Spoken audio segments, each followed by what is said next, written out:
Hello, my name is Roshan, and in today's video I'm talking about an author or a couple of authors who were quite controversial from their time. I'm talking about Mr. Manto and Ismat Chughtai. The reason I picked this book was, of course, the controversial things I have heard about Manto, and I just wanted to know why he was considered this way. So actually, there is a story I want to share before I talk about this video.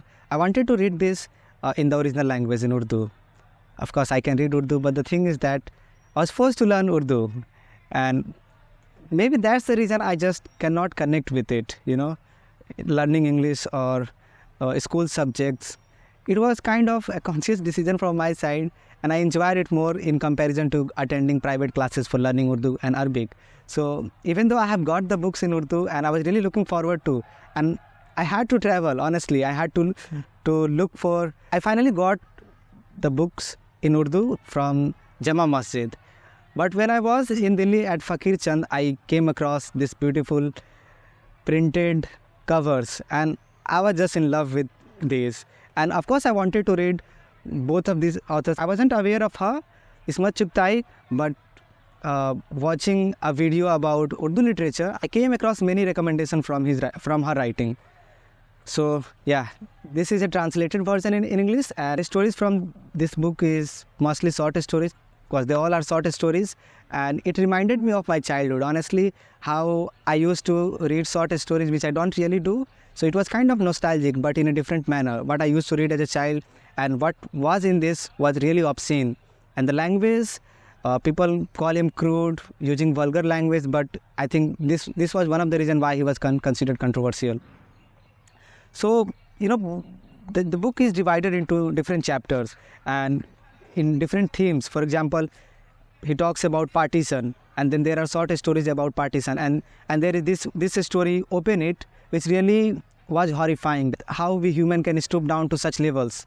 So reading stories about partition, which was really, really challenging, and how people were dealing with it. And then sex and sexuality, he talks about it, and one of the reasons why he is considered vulgar or obscene, it was understandable why people were against it.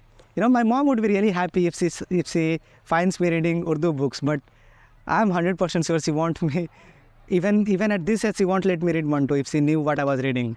And then there is Ismat Chughtai. She also writes kind of similar to Manto, but with a very different language. Because of her writing style, I think people who are not even 18 can read those.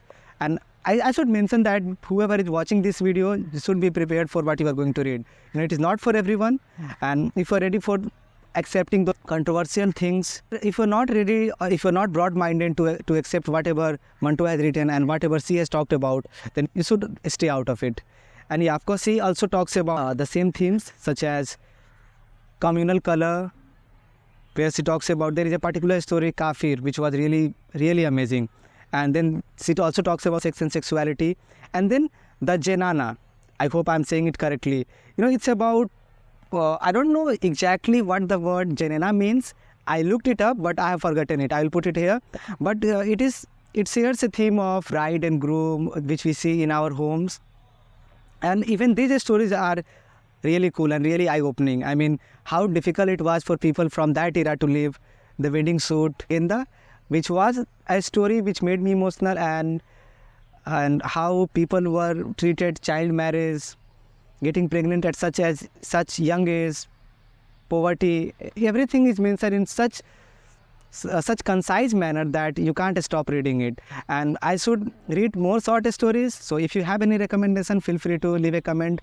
And if you are interested to read either of these authors, or if you have ever heard of him, please leave a comment. So thank you for watching, and bye.